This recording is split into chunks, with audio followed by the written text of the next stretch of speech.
Wilfredo Stokes, médico y cirujano, investigador científico, guatemalteco afrodescendiente, 25 años de ejercicio profesional de la medicina, atleta de alto rendimiento en baloncesto y judo. Ha representado a Guatemala a nivel internacional en congresos de medicina a nivel mundial. Fue ganador del primer lugar por el mejor trabajo de investigación científico de América Latina de todas las especialidades médicas, ganador del mejor trabajo de investigación en la especialidad de reumatología del mundo. Sus contribuciones médicas son consideradas de alto impacto social, gracias a que de sus aportes se pueden beneficiar cientos de miles de guatemaltecos. Nos ha dado muestras que cuando se quiere ser bueno, se puede ser bueno en diferentes ámbitos de la vida, y que los guatemaltecos podemos ser tan buenos como los demás cuando encontramos la oportunidad. Un gran doctor, Wilfredo Stokes en A Solas. Muy bien, bienvenido Wilfredo Stokes. Ya en estas fechas de Navidad vamos a hablar con una persona interesante por sus facetas múltiples, pero esa es para más adelante.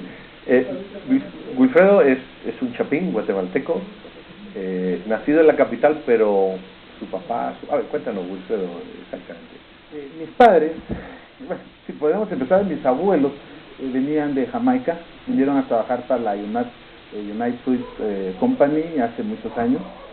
Mis padres ya nacieron aquí, por ejemplo, mi papá nació en Morales y Zabal, y mi madre nació en Livingston y Zabal. Por azares de la vida, mi mamá fue adoptada por una señora que vivía aquí en la capital, se la trajo a los 3 años de edad. Entonces ella vivía aquí cuando se conoció con mi papá, y su familia pues era de aquí de la capital, por decirlo así. Y él estudiaba acá, se conocieron y fue que se casaron. Ya. Y por ese motivo fue que yo nací por acá. Y así empezó la historia. Así es. Tu papá además era un piloto curioso. Sí, mi papá, no tuve la dicha de conocerlo. Él falleció cuando yo tenía más o menos unos 11 meses de edad. Mi madre estaba embarazada.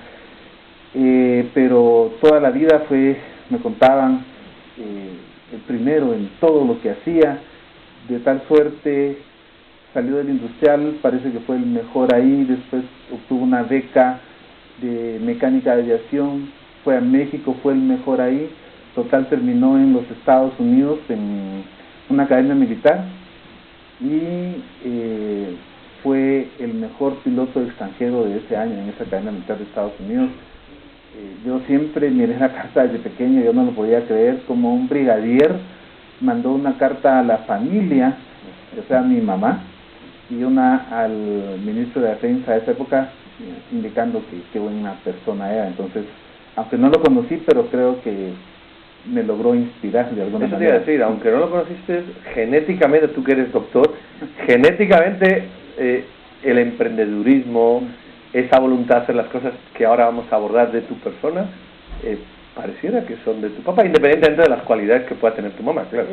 Sí, uno jala de los dos, pero realmente estamos constituidos de dos maneras: herencia y medio ambiente. Entonces, yo he tenido suerte en ambos lados, vamos a decir. Bueno, ¿y por qué, Wilfredo, te da por la medicina? Porque tú estudias medicina en la Universidad de San Carlos, creo, ¿verdad? ¿Por qué tu infancia te lleva a esa profesión?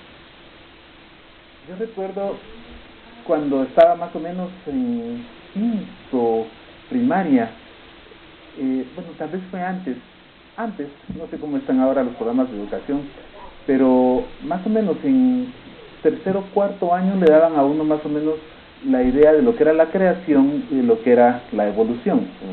Bueno, yo opté por el camino de la evolución, me gustó, me atrajo más.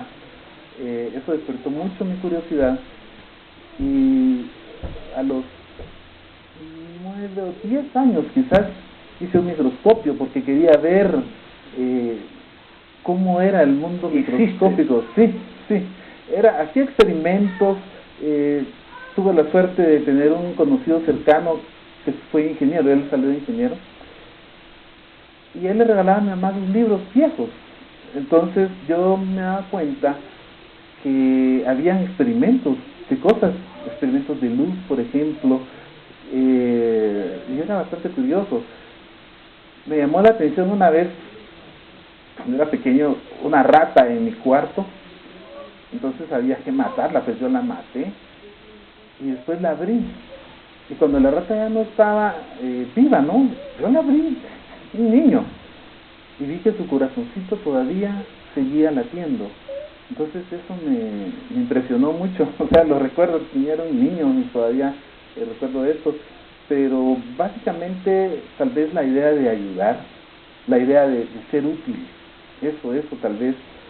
Yo pienso que para estudiar medicina no se necesita una gran inteligencia, una inteligencia mediana quizá, pero se necesita corazón para, o sea, te tiene que gustar. Por eso es una profesión de dedicación más que de otro tipo, ¿verdad? Sí, pero tiene que tener la persona una vocación. Una vez un amigo, cuando yo era adolescente, yo no sabía que quería ser doctor de alguna manera, no era mi meta, ni había nadie que me dijera. Pues recuerdo yo, un amigo una vez se peleó con el hermano, lo dejó todo morado, yo llegaba a su casa todos los días a curarlo. Tendría yo como unos 13 años. Entonces hasta que finalmente en los programas de televisión que daban me gustaba el rol del médico. Y dije, bueno, biología era la clase que nunca perdía. Y en un país machista como este, ¿es también racista este país o no? Eso me lo han preguntado mucho en el extranjero.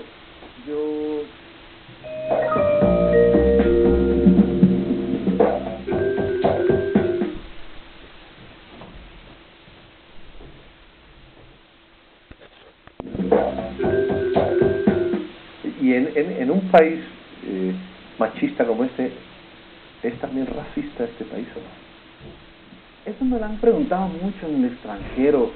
Yo honestamente no creo. En mi caso en particular, yo siempre he dicho que no, que en mi país, desgraciadamente, en todo el mundo, el racismo es más de un indígena para otro indígena. O sea, la mayoría de la población aquí es indígena, pero si se visten o se comportan de tal manera, entonces son de los unos y los otros de los otros. Entonces ahí es donde siento yo, es opinión muy personal, que hay más discriminación. Como que la polarización ha sido más entre ladino, indígena, blanco, indígena, sí, que por ejemplo con toda una población que existe en Livingston y demás, que hay una interrelación muy cordial.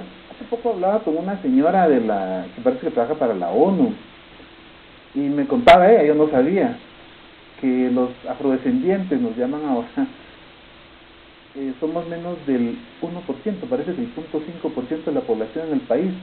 Entonces, estadísticamente no es un buen grupo como para discriminar, digo yo, porque son muy pocos, están muy reducidos. No hay interacción de alguna manera, ¿verdad?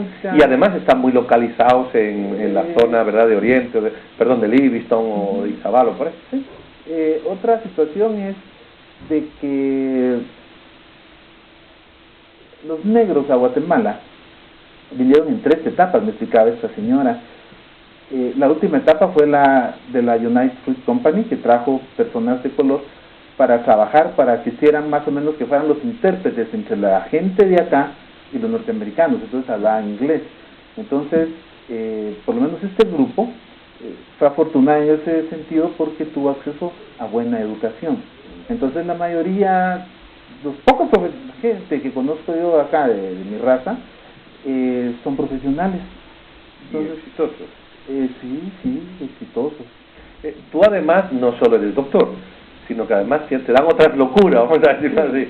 El deporte es una de ellas, sí, ¿verdad? Y el tema científico es otro. En el deporte yo he leído que no solo eres un excelente cinturón de judo, digo bien, cinta negra de judo, sino que además entrenas, enseñas, participas.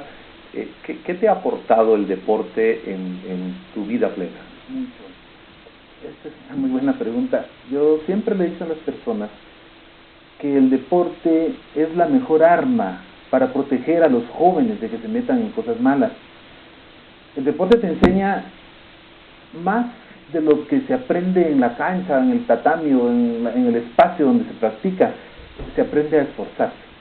Se aprende a que si uno quiere ser mejor que alguien, tiene que ser más fuerte, tiene que ser más inteligente, tiene que ser más dedicado.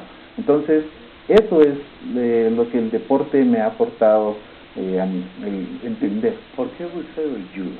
Que además es un deporte, es de fuerza pero es de contacto a la vez. ¿Por tu tamaño? No. Por mi tamaño, no, yo soy pequeño. En la categoría que he competido en judo, sí, en 100 kilos estás casi en el límite inferior, ¿no? A lo he mejor. llegado a los tipos abajo del hombro. Me llevan 125 libras, me llevan. No, el judo, lo que me atrajo del judo es, a mí nunca me han gustado mucho las cosas así como fáciles, ¿no? A mi criterio, ¿no?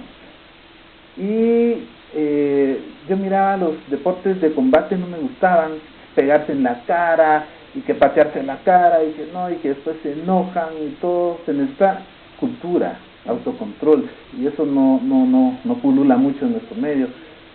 Me atrajo el judo porque justamente se trataba de eso, de aprovechar, dice, por definición, la fuerza y la intención del oponente en su contra. No tiene uno que hacer un gran esfuerzo, y no es, pese a que es un arte marcial, no es ofensivo, es más bien defensivo. Es muy eficiente y ciertamente hay que ser fuerte, pero fuerte más para competir con otro que sepa judo. Pero como una persona que no sabe judo es casi como una danza. Inteligencia y una danza. Viene, hace un lado y el tipo va a pasar volando por ahí. Entonces, son técnicas. Entonces, eso me gustó. Que era un deporte donde, a mi criterio, había que usar la inteligencia. Bueno, no contento con tu tiempo de doctor y tu tiempo de judo, que para llevar a cinta negra hay que practicar, también te interesan los temas científicos, descubrir, experimentar. Y creo que o perteneces o perteneciste, no sé muy bien, al CONCYT, que es el comité de ciencia y tecnología. Esto fue a consejo de una doctora, la doctora Tercero, de la Facultad de Medicina de la Universidad de San Carlos. Cuando yo terminé mi trabajo, concluí mi trabajo, yo pensé, bueno, tengo que darlo a conocer, y la única manera es para que tal vez me puedan poner atención en nuestro medio, están inscritos como científicos. La doctora me dijo, mire, vas a aquí ciencia CONCYT. Bueno, dije yo, bueno, entonces estoy inscrito ciertamente en el CONCYT como científico. Mas, sin embargo, la gente me pregunta, ¿y dónde estudia uno para ser científico? Yo le digo, en su cuarto, en su casa, en su cocina. La mayoría de los avances científicos, las cosas que mueven el mundo, que cambian el mundo, no han sido con gente que cuenta con todo el apoyo económico y con todo el respaldo, sino que es todo lo contrario.